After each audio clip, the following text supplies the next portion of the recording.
25 number है मीर औलाद अली का। तो ये किरदार हैं इसके। ठीक है। चौथा सवाल है अफसाना की फ़नी खसूसियात जो नाविल जो उसे नाविल और दास्तान ड्रामा से अलग करती है क्या है, तफसील के साथ बयान कीजिए। तो मुख्तसर अंदाज में हम बात कर लेते हैं कि दास्तान जो होती है, पूछा है कि ड्रामे से अलग करती है और दास्तानों से भी अलग करती है, वो क्या खसूसियात है। तो दास्तान तो बड़ी तवील होती है, दास्तान लंबी चौड़ी होती है और उसमें किस्से में किस्से निकलते रहते हैं। ड्रामा थोड़ा छोटा होता है, होते हैं तीनों कहानी है। और लेकिन नावल के अंदर क्या होता है, नावल के अंदर हकीकी हकीकी ज़िंदगी की तस्वीर कशी की जाती है। हम आपको थोड़ा दिखा देंगे यहाँ। ठीक है, मुख्तसर अंदाज के अंदर आप हज़रात इसको पढ़ सकते हैं। मुख्तसर अफसाना भी उर्दू नावल की तरह अंग्रेज़ी अदब की ज़ेर असर परवान चढ़ी है। ठीक है, अफसाना निगारी के बारे में बता रहे हैं। अच्छा पीछे देखेंगे। अच्छा ये मिस्टेक यहाँ ये हो गई कि ये अफसाना की खसूसियत पूछी है जो नावल से और दास्तान और ड्रामे से इनको अलग करती है, इन तीनों से अलग करती है। तो होती तीनों दास्तानें ही हैं, कहानी होती है, अफसाना भी कहानी है। लेकिन अफसाना में देखो क्या फ़र्क होता है। मुख्तसर अफसाना यानी उर्दू नावल की तरह अंग्रेज़ी अदब की ज़ेर असर ही परवान चढ़ा है। अफसाना है कि नसरी सनफ़ है, नई नसरी सनफ़ है, उसे मुख्तसर अफसाना भी कहा जाता है, जिसमें किसी कहानी को अफसाना अफसानवी रंग की फ़नी खसूसियात के साथ पेश किया जाता है। उसके साथ साथ उसमें ज़िंदगी की हकीकत की एक रुख मुख्तसर बयानी के साथ पेश किया जाता है। अफसाना को अंग्रेज़ी में शॉर्ट स्टोरी कहते हैं और ये सवाल एक मरतबा कंपटीशन एग्ज़ाम यानी फर्स्ट ग्रेड के एग्ज़ाम में भी आया था। शॉर्ट स्टोरी, अफसाना को अंग्रेज़ी में क्या कहते हैं, शॉर्ट स्टोरी कहते हैं। अफसाना निगारी उस मुख्तसर तहरीर में अपने ड्रामाई रंग से कहानी को उभारता है। अब हम इस सबको पढ़ के सुनाएंगे तो वीडियो बहुत ज़्यादा लंबा हो जाएगा, तो आप हजरात हम जूम कर देते हैं, आप हजरात इसको बारीकी से पढ़ लें और मिला लें आपने क्या किया है। ठीक है।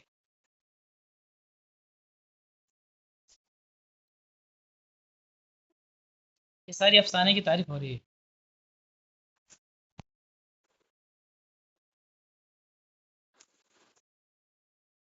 इसके अलावा अफसाने के अज्जा, अफसाने की अकसाम तो बाज़ किताबों के अंदर 3 दे रखी है और हमारे निसाब में 2 ही है, अलामती अफसाना और तजरीदी अफसाना। तो ये अलामती अफसाने की खसूसियात है।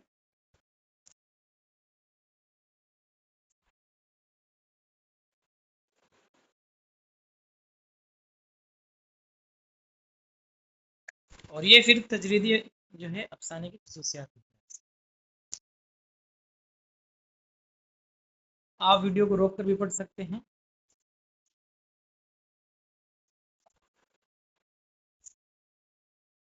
फिर अफसाने की किस्में ये 6 दे रखी है इन्होंने। नंबर 1 प्लाट, किरदार, नुक्ता नज़र, माहौल और फिज़ा, असलूब, आगाज़ और इख्तिताम। पांचवा सवाल है अफसाना तौबा टेक सिंह की तनकीदी तजज़िया पेश कीजिए या फिर अफसाना कफन के किस्से, प्लाट और किरदार पर तबसरा कीजिए। तो पांचवा सवाल देखते हैं।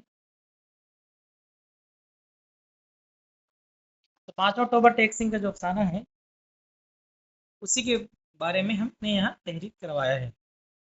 देख सकते हैं, आप इसको जूम कर देते हैं, पढ़ लीजिए इत्मीनान से सुकून के साथ। पांचवें सवाल में आपने क्या किया है देख सकते हैं।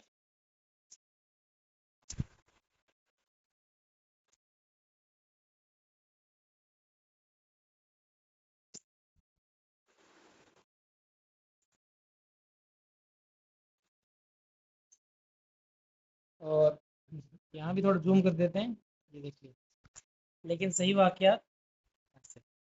ठीक है, आप वीडियो को रोक के भी ये पढ़ सकते हैं। हम अगर पढ़ के सुनाएंगे तो बहुत ज़्यादा लंबा वक्त हो जाएगा।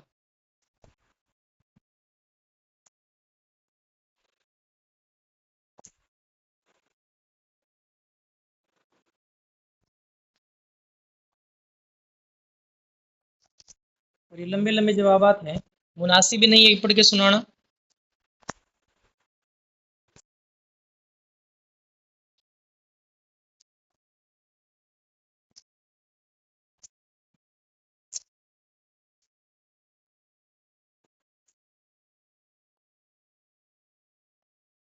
अच्छा, छठा सवाल है सेक्शन बी में, बस दो सवाल रहे, एक सवाल ही रहा है, छठा सवाल। रसवा की नाविल निगारी की फ़नी खुसूसियत बयान कीजिए। ये रसवा वही है मिर्ज़ा हादी रसवा जिन्होंने उमराव जान या उमराव जान अदा के ऊपर नावल लिखा था, उमराव।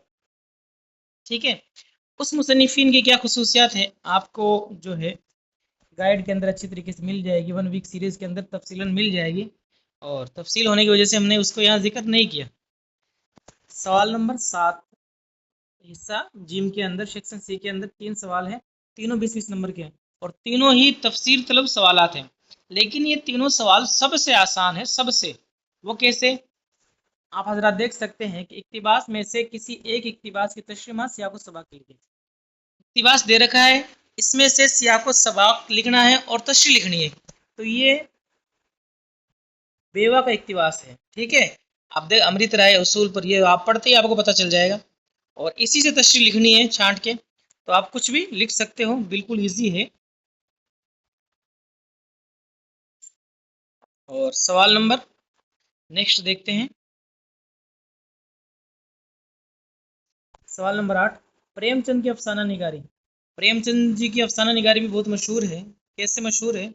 प्रेमचंद जी के ऐसे अदीब हैं जो जिन्होंने हिंदी और उर्दू दोनों ज़बानों के अंदर जो है मशहूर अदीब हैं, अपने फ़न को आजमाया है। उन्होंने गाँव देहात के लोगों को जो है अहम किरदार माना है, उनको हीरो माना है, और उनकी तसनीफ़ात में हकीकी ज़िंदगी हमें मिलती है, हकीकी ज़िंदगी की तस्वीर कशी मिलती है। तो प्रेमचंद जी के बारे में और बहुत सारी बातें हैं। सवाल नंबर 9, जदीद उर्दू नावल की तारीख में इंतज़ार हुसैन के मकाम व मर्तबे का तयन कीजिए। तो ये इंतज़ार हुसैन साहब आप तफसीलन गाइड में देखें, और दूसरी किताबों में भी आपको इनके बारे में मिल जाएगा। असमत चुगताई के बारे में सवाल नंबर 10 पूछा है, ये 11वीं क्लास की किताब में आपको मिल जाएगा। असमत चुगताई के अफसानों में ज़बान की खुसूसियत पर रोशनी डालिए। इसके अलावा आपको जो है गाइड के अंदर ये मिल जाएगा। और इसी तरीके से सवाल नंबर 11, उमराव जान का किरदार सिर्फ एक तवाइफ का किरदार नहीं बल्कि एक ज़वाल पजीर तहजीब का अलमिया समझा जाता है। तो ये उमराव जान अदा के बारे में है, इसके बारे में आप तफसीर से लिख सकते हो और बहुत कुछ लिख सकते हो। ठीक है, तो मिलते हैं नेक्स्ट वीडियो में। कमेंट करें आपको वीडियो कैसा लगा। अस्सलामु अलैकुम वरहमतुल्लाह।